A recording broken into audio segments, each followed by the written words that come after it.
C'est toujours bien de parler à ceux de dehors avant de revenir en famille. C'est ce qu'il fallait faire.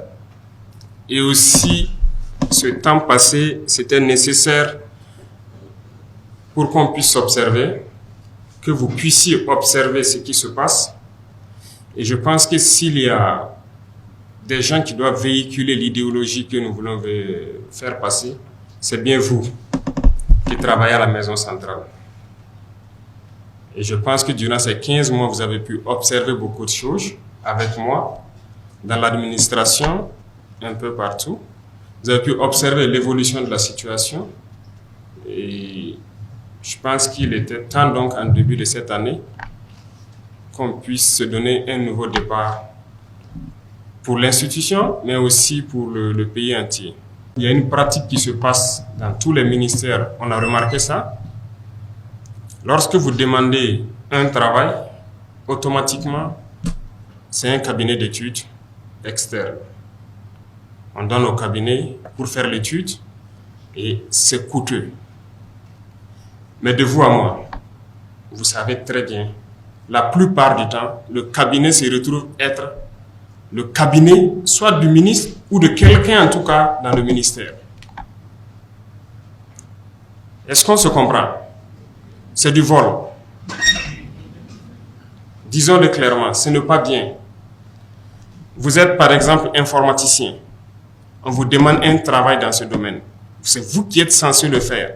Sinon, à défaut, il faut remonter vers des institutions, en tout cas étatiques, qui puissent vous aider à le faire. La première des choses que les gens font, c'est un dossier rapidement, on recrute un cabinet et on les donne. Et derrière lui-même, il part travailler. On a observé ça. Il fallait donc un long temps d'observation pour comprendre et confirmer les mauvaises habitudes des gens dans l'administration. On veut faire en sorte que certaines institutions telles que l'ANSAL puissent être ces cabinets-là. Là où ils seront limités, ils vont dire qu'ils ne peuvent pas, il faut qu'ils recrutent des experts dans tel domaine. Ils vont recruter et ils vont le faire. Mais la plupart des travaux qu'on essaie d'effectuer dans la plupart des ministères, il y a de la ressource à l'académie pour le faire. Donc, ça sera opérationnel cette année et très vite pour qu'on arrive à économiser un peu.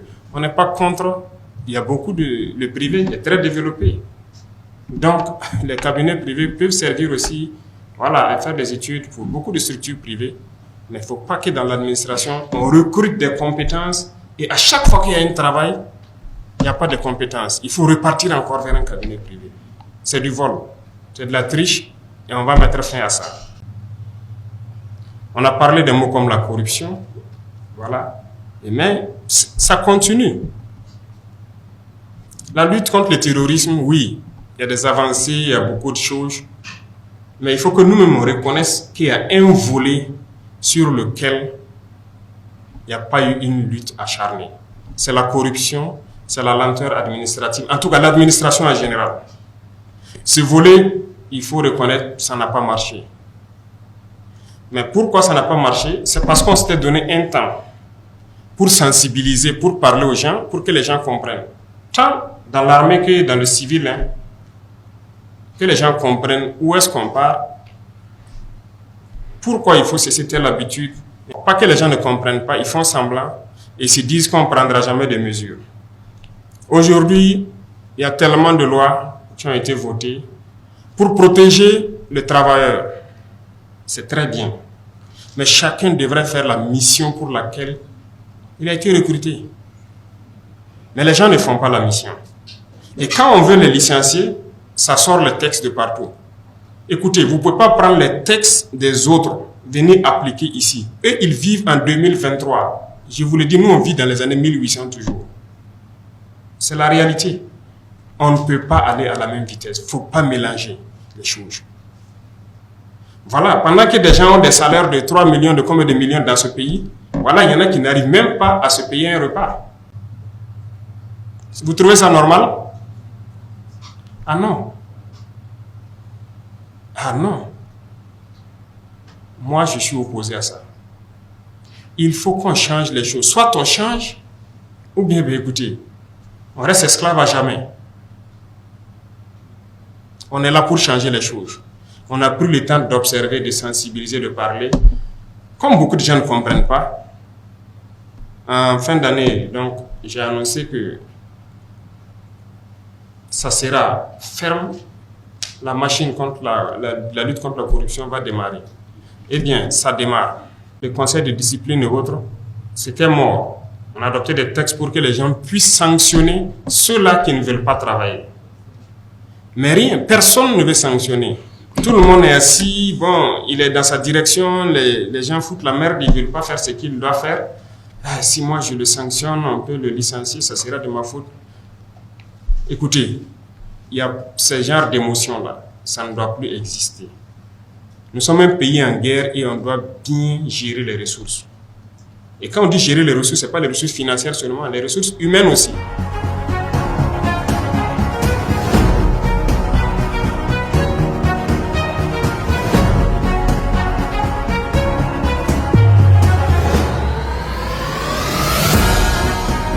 Zoumara Véronique. Je suis secrétaire à la direction des infrastructures et de l'équipement à la présidence du FASO. J'apprécie vraiment la rencontre parce qu'il a parlé sans langue de bois et j'ai vraiment aimé sa manière de parler. Et tout ce qu'il a dit, c'est vraiment ce que nous vivons actuellement. Et moi, je pense vraiment que la lutte pour les démunis, c'est vraiment très important.